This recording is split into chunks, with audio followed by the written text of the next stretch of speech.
Magandang araw mga kaibigan. As usual, ating dark chocolate. Ay, napakasarap. Dito pa kayo mag-contact, mag-order ng 100% pure organic dark chocolate o tablia. Okay, pag-usapan natin yung mga mayayabang na congressmen na nagpahiya, nagpakulong kay Ka Eric at Doc Badoy. At isentro ko ang ating batikos.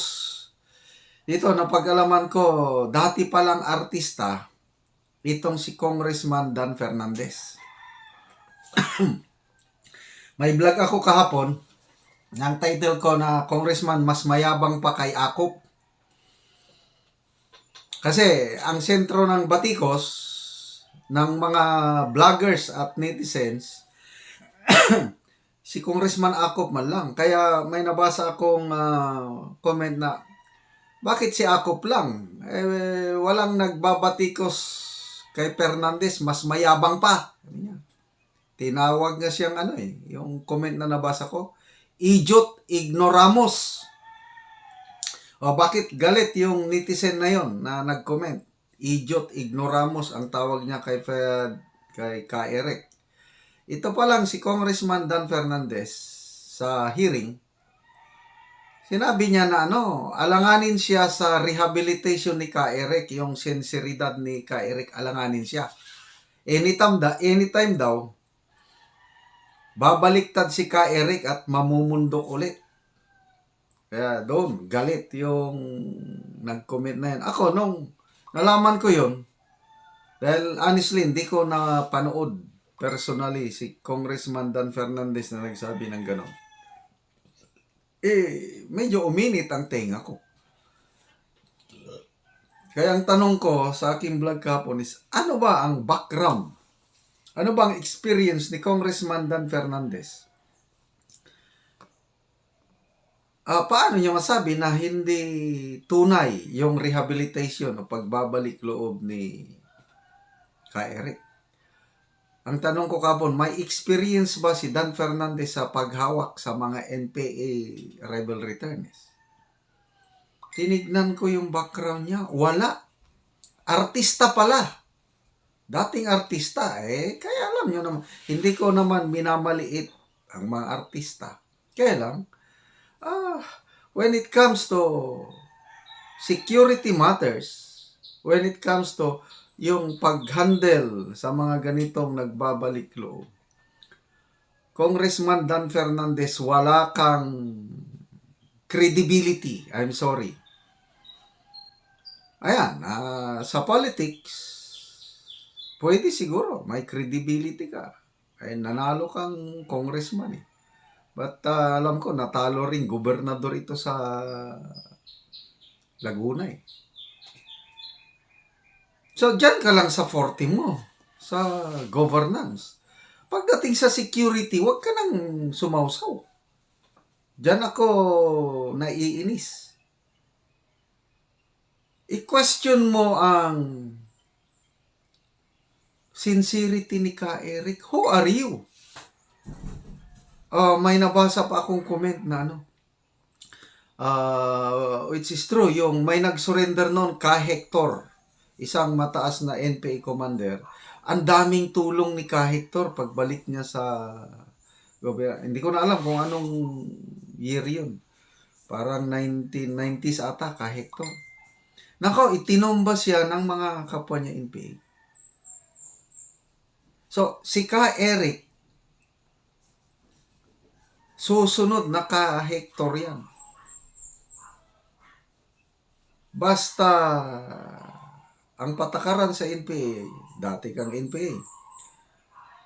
Babalik ka sa mag-surrender ka sa gobyerno, okay lang, basta huwag kang magdala ng armas at huwag mong tulungan ng gobyerno. Yan, pabayaan ka nila na live peacefully.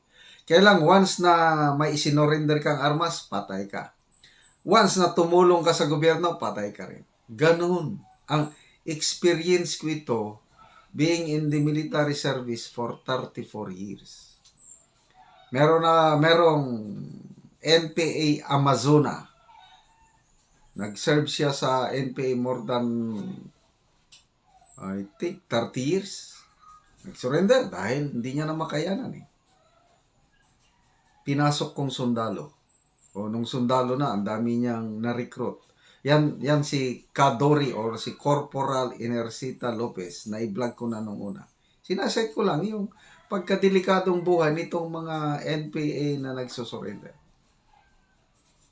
Oh, sundalo na yan ha, corporal.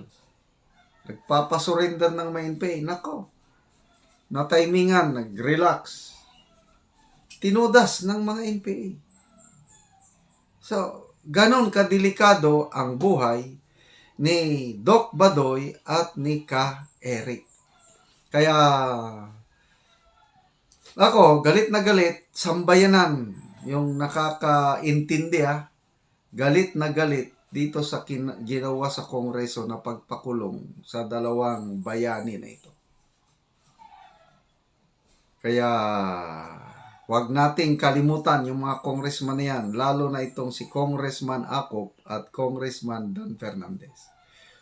May nagsasabi pa nga, nabasa kong comment, pag babalik daw si Ka Eric sa NPA, so kung sakali lang, ang una niyang titirahin itong si Congressman Dan Fernandez.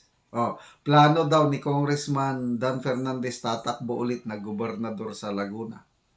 I don't know kung anong mangyari. But, speaking of election, itong nangyari kay Ka Eric, this will turn out good for him. Kasi, last election, kumandidato siya sa party list. Sambayanan sambayan. Nako, nakulangan ng boto, hindi nakapasok. Ngayon, 2025, I hope matandaanan pa siya ng taong bayan. Sigurado, panalo si Ka Eric yung kanyang party list. Senator, may magsasabing senator. Pwede siguro, kaya lang sa senador kasi, ano ang labanan dyan? You need money, you need resources. Mas sigurado ako, kung ako ang mag-advise kay Ka Eric, Doc Badoy, dito lang muna sa party list kasi makakuha ka lang ng 200,000 votes something. Kayang-kaya nilang kukuha ng 500,000 votes. Si pinakaubo, mababayan. Ka Eric and Doc Badoy. Ano sa tingin nyo? Party list silang dalawa. Pag nakapasok yan sa Kongreso, bantayan nila. So, Ka Eric and Doc Badoy, tuloy nyo lang ang laban, nasa likod nyo kami.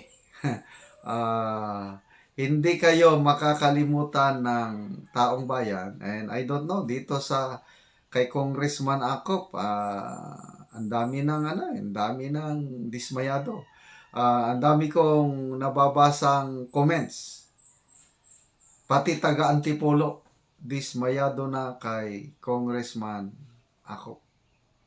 Isa na lang ang kongresista na last man standing. Sino? Si Congressman Rodante Marcoleta. At least may pag-asa pa tayo. Hindi nabibili, hindi nasisilaw ng pera. Yung vlog ko kahapon, bakit hindi nasilaw pera ni Tamba si Congressman Marcoleta? Maraming nag-comment, pera ng taong bayan yan. Correct. Pera natin na ipinahawak kay Tamba. Ngayon, ginagamit ni Tamba yung pera natin para sa kanyang personal na ambisyon sa politika. Ayan yun. So, I don't know, itong Kongreso natin, kung kailan ba titino. Habang nandyan si Tamba na Speaker of the House, ako, wala na akong tiwala sa leadership ng ano na lang yan. Ito na lang. SMNI, gusto nilang patanggalan ng prangkisa.